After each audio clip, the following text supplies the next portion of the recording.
You see, whenever these two leaders are meeting, the people in the West are catching a whole lot of goosebumps.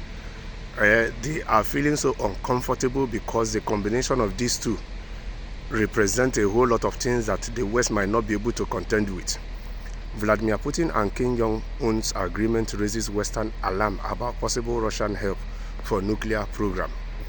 The Russian President Vladimir Putin and the North Korean leader have signed a pact that includes a clause requiring the countries to come to each other's aid if either is attacked. So you see, they sign a deal now that if any of them is being attacked, the other can help them in terms of defending them. A move that has raised Western concerns about potential Russian aid for Pyongyang's missile or nuclear programs. The inclusion of a mutual defense clause in their comprehensive strategic partnership, which Kim described as an alliance, will add to the West's alarm over growing economic and military ties between North Korea and Russia. The deal was finalized on Wednesday after hours of talks in the North Korean capital Pyongyang.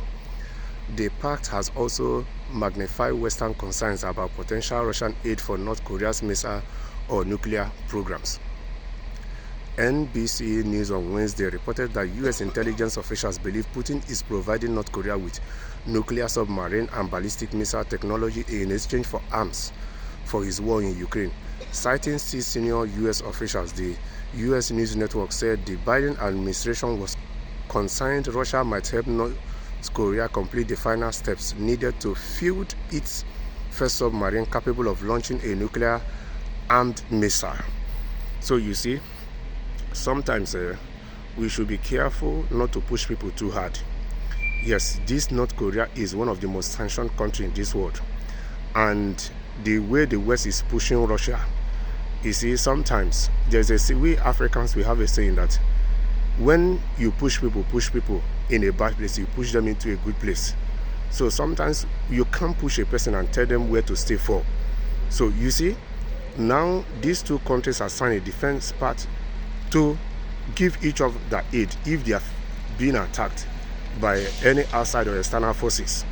Yes, and secondly, they are equally helping each other to build each other when it comes to their submarine. That is the speculation, and that Russia is aiding them for them to build their nuclear weapon and finish their ballistic missiles and all that in exchange for weapons for their war in Ukraine. So it's only time will tell if these speculations are true, but whichever way, the two of them signing agreement to defend each other if they are being attacked is to the advantage of the two countries.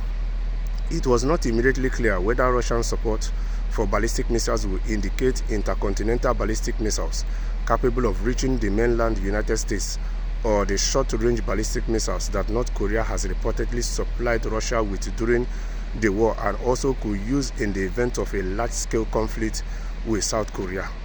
The top U.S. Arms Control official, Under Secretary of State Bonnie Jenkins, has said he believes North Korea is keen to acquire fighter aircraft, surface-to-air missiles, armored vehicles, ballistic missiles, production equipment or materials, and other advanced technologies from Russia, Reuters reported. Experts said direct aid for the North Korean regime's weapon programs would mark a significant shift in Russian policy since the end of the Cold War, driven in part by its battlefield needs in Ukraine. So that is the way it is, and rumor has it that North Korea might be joining the BRICS. And just imagine the North Korea joining the BRICS, what it can equally do to BRICS, and it will even make the West to catch more goosebumps, because North Korea has a lot to offer to the BRICS if they finally decide to table their formal application to join the BRICS this year. It's going to be a news that when it's been announced, it's going to make the loudest noise in the West. It might even cost some of them in governments days of sleepless night. Yes, because the man in North Korea is so stubborn and strong-willed. Permit me to use the word strong-willed. He does not care what they are thinking. He pays deaf ear to what they are thinking. Yes, and that's why you see that he is one of the best friends of the Russian president. Yes, so we wait and see how all this develops in meantime.